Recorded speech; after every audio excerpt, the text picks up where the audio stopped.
All right, ladies and gentlemen, how's everybody doing out there? It's Dave from Flash and Dance DJ and Production Services. So it is Monday, so what does that mean? It is Gig Log Monday. Hope everybody has had a good weekend. If you're out there working in this industry, DJing, production, lighting, sound, touring, whatever it may be, karaoke, hope you enjoyed yourself. So, today obviously is Gig Log Monday. So let's go back a little bit.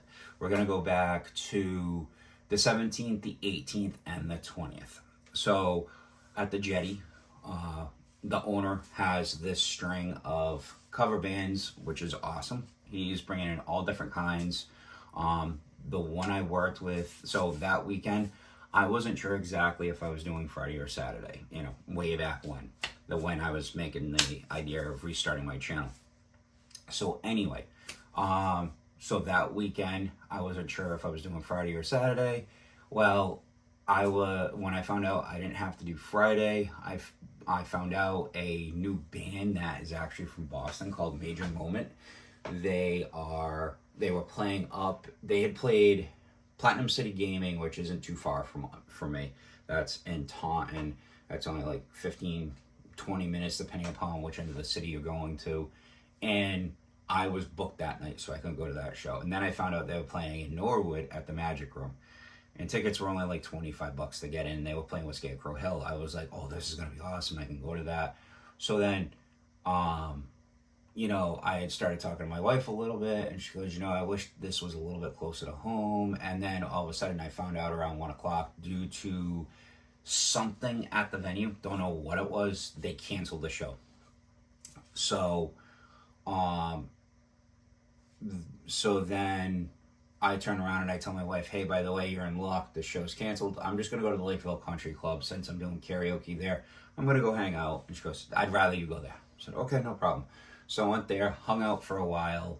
I worked on some karaoke stuff. And then I turned around and the next day I was at the Jetty with Cold Hard Cash. Now, in this blog, you're not going to see any video from the two different shows I did.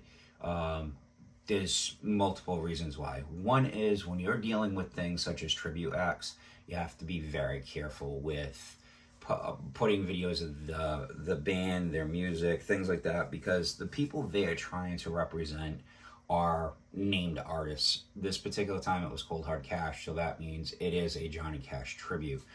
So, it's a public space too. You don't really want to capture people who don't want to be in these videos and things like that. So that's why there's no video of setup. However, there are pictures you're going to see at the end of this.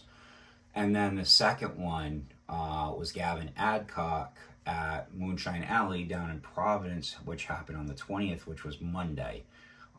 And the thing about that show is this is a national artist. I believe they're signed to Warner Nashville. So that one you have to even be more careful with, I'm surprised that with some of these, I don't sign an NDA or anything like that. But, and it might be just because they're coming in and they have enough faith with the radio station and the venue that nothing is going to happen, which is perfectly fine. And things work out and things work well. And it was a really good show, I do have to say. For all the videos I saw and all the headlines Gavin has made, he's a very, very good performer. The crowds love him. He's one of those, that it takes me back thinking about some of the first country artists that I got into. Now, with this, there's something I want to talk about. And it's going to come up. I'm going to do a video on it on one of my Tech Tip Wednesdays, or when I don't have a gig log or anything like that. But I do want to talk about this thing real quick. But I want to talk about how this also plays into how it's kept me humble all these years later. So when I first started in this business, I didn't know my feet from my elbow. And when you start out with business, You don't know anything about liability. You don't know nothing about insurances. You don't know anything about proper music sorting. You don't know anything at all. And, and when I started, I was a know-it-all 20-something-year-old that burnt a lot of bridges, and we all go through this. We all go through growing pains, not even just in business. As a human, we go through this, and this is why one of the things I say at the end of my video is treat everyone how you want to be treated, and learn one thing every day. Because if your mind just sits still and you don't do anything, your mind never can expand. And that's how I've become the business person I have. So anyway, I don't know what year it was. I just decided to go to the Buttonwood Festival. I was hanging out. I met somebody that particular day. His name was Dave. He owned Lightworks Productions. I know he's been talking about trying to retire for a while, and I had talked to him a couple of years ago, and it's just not a viable thing for me. I would love to be able to step up to the plate and buy a company like his and then operate a company full-time. I don't think that'll ever be in my cards to do something like that, and I'm okay with that. We all have to be okay with what the cards were dealt in life. So I met that night somebody by the name of Kaz, and he was a guitar player. I met somebody by the name of Mike, who's a drummer, and they were in a band at the time called Savin Gray. Very, very good cover band. Also, come to find out that person I grew up with, his cousin was the lead singer, Jen. So then, the next band in there that I met was called Sleight of Mine, where in the beginning I met Gary and Hank, and then slowly, when I went to one of their practices, I got to know Brian and Dennis, who were the bass player and the drummer. Gary was the guitar player, and Hank was the lead singer. And then I also got to meet Dave, who I think he was a singer and a drummer at one point. And then turns around and I end up meeting Scott, who at one point was also a drummer, and he also, and Hank, they played keyboards as well.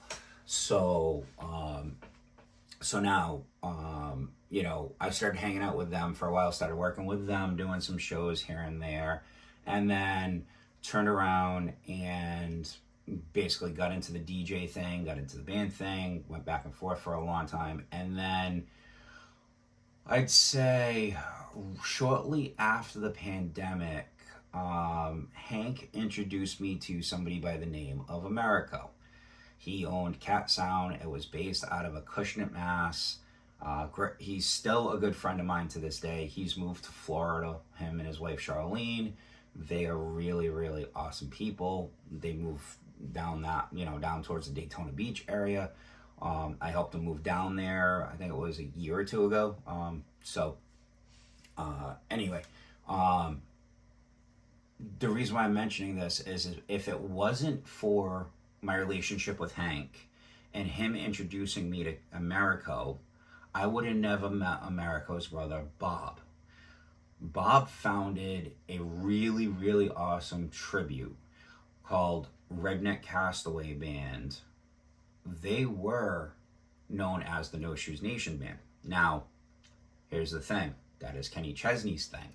Well, after, I want to say, 9 years or so, they got so much traction, they ended up being forced to change their name. A lot of tribute bands get in trouble for this because they're using something of the artist they're representing specifically, and sometimes that can cause them to get more traction, and that's what happened in this case. So when I helped move Americo to Florida, I then Danny, the lead singer, asked me for the following year to step up and start doing sound, and this was 2 years ago at this point, maybe a little bit longer than that. I think this is going to be the third year that I'm working with them as sound guy. So I go to Moonshine Alley I think it was in May or June of last year. And while I'm there, I strike up a conversation with Pete, one of the managers there. Start talking to Jeff as well, who does audio. He's one of the other managers there as well. I start talking to both of them. Next thing you know, they're asking me, hey, we really love your setup. It's, it's nice, tiny, compact. Would you come in and work for us on, and do shows? I said, absolutely, I would. We negotiated a price on the spot, so that way it was already written in stone. And then once that happened, they said, the reason why, and Pete goes, the reason why I'm asking you is because we got a Chris Stapleton tribute coming in, and we need sound for them. And it's on a Sunday. I said, okay, Sundays are not a problem. I'm typically open. I just need to check with my wife. Can I get back to you? So he got me the details on Monday or Tuesday of that week. I ended up confirming I could do it. He said, great. We locked it in. And then he never got back to me on the show. And I don't fault anybody for that, because I know how the restaurant business is and how the bar business is. So I didn't, I waited even for the day of. I told my wife, I said, hey, I'm going to sit here in the, mid-morning, and I'm going to be ready to go. So if I have to run to my mom's house and grab my stuff at the last second and go, I can just go. She goes, all right. Never got the phone call, never got a text, nothing. I was not upset about it. And then all of a sudden, out of nowhere, sometime, I don't know if it was October or November, but I get a text from Pete. He goes, hey, are you available for such and such date? We have a show coming in through Cat Country and we need sound. I said, yeah. He goes, same price? I said, yep, same price. I said, what exactly do I need? And he gave me a little bit of a rundown. He sent me Megan Patrick's information, and then I started doing a little bit of research of who this was, and I'm like, wow, realizing this was a national artist that was coming through. I go and do that show. I get compliments from Heather, who's the station manager, end up running into my buddy Brendan, who took over on the morning show, and then Pete messaged me sometime either in late December or early January about February for Gavin Adcock. And unfortunately, we had a major snowstorm on this day, so it got postponed. They got it to work where Gavin, I think he's out on tour right now, just like Megan was, and he came in on Monday on April 20th. So at the end of the night, I'm talking with Heather, and we talk a little bit. I'm telling her, about the Kenny Chesney guys and other bands I'm working with and shows I'm doing. And she gives me a hug and says, it's been great working with you, Dave. Every time, the last 2 times we've come in here for these shows, it sounded amazing. Now, people would say I'm coming off and I'm making myself sound like I have a big head. No, I'm putting it in perspective here. What it is that the thing I posted on Facebook, and I hope I don't choke up about this, is that there's times, situations like that, in the moment, I try to not have an ego. I try to stay very, very humble, because, and I'm not trying to be religious here, but without the man upstairs, I would not be here right now. I would not be in the situation I am. I would not get to work with people like Heather, with Pete and Jeff at Moonshine. I wouldn't get to work with Danny from the Redneck guys. I wouldn't be at the Jetty.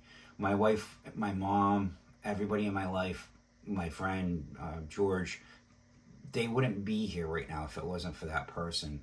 And I reflected on Tuesday really, really well in the morning.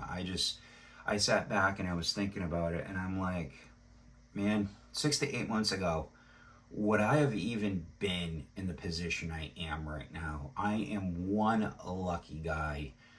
I think back to high school, and I was a nobody. I couldn't make friends for anything. And now it's like,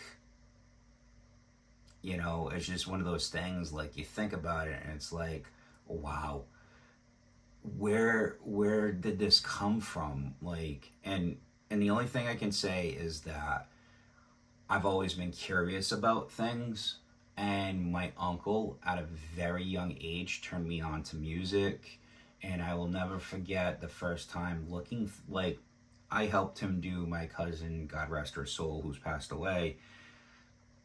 I helped him DJ the very first event I ever did, and that was my cousin's wedding. And there was one time I was at his house, and I know he used to keep them in old beer crates, is what they were called back in the 70s.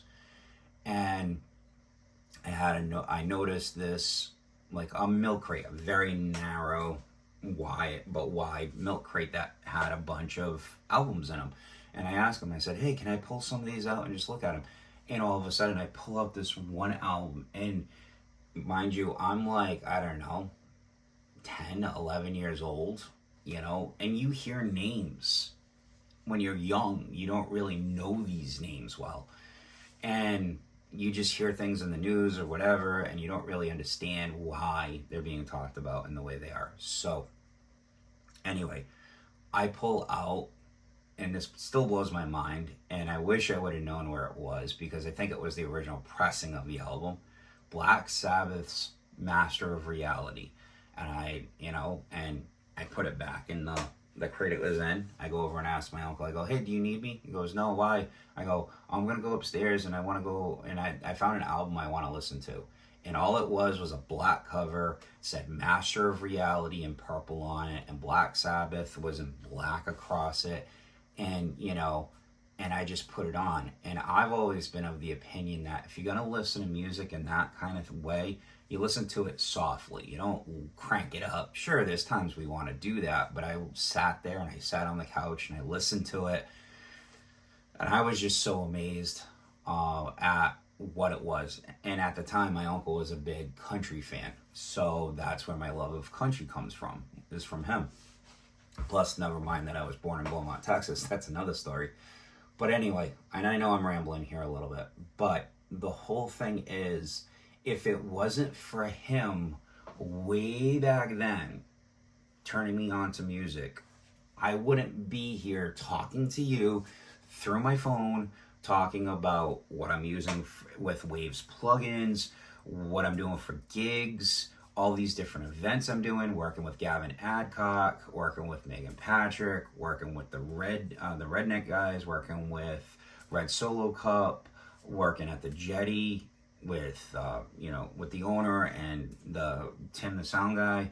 You know, if it wasn't for that start of my musical journey, I don't think I'd be sitting here right now. So I try to stay humble as often as I can. Sure, do I get frustrated? Do I get a big head every once in a while? Sure. I try not to let it affect me. It does sometimes, but you know, you have to kind of take a step back and think, wow, where am I right now? And so that's, you know, so yeah, that's been, you know, how things are for me. You know, like I said, I have things in perspective, and it's still hitting me now, you know, and this was this past Monday. And I'm not sure if you can tell through the video how grateful I am for these opportunities. So I'm sorry that we got a little bit emotional here in the video, and you know, it's just one of those things. You know, I want to be real honest. I want to be open with you, my audience who's watching these videos, about who I am. And I'm sorry that this video got long. However, I hope you enjoy the content on this channel. I hope that you can tell I'm being honest, and everything I'm saying is from the heart.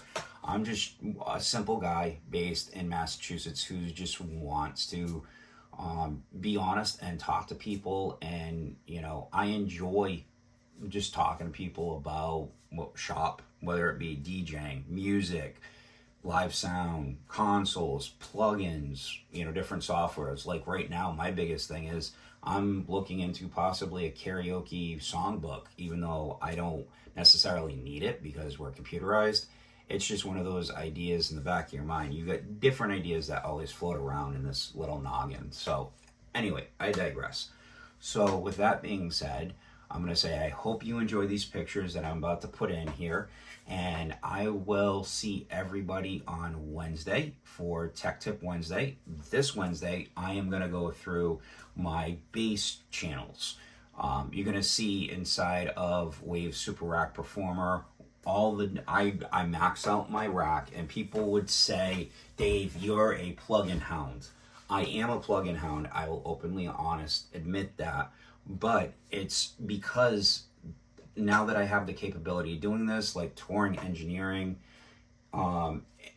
it's just one of those things that I have the belief, I don't care if you're a national artist, I don't care if you're just a singer-songwriter and I'm coming in to provide support for you by throwing up a couple of speakers to fill, a street or whatever it is.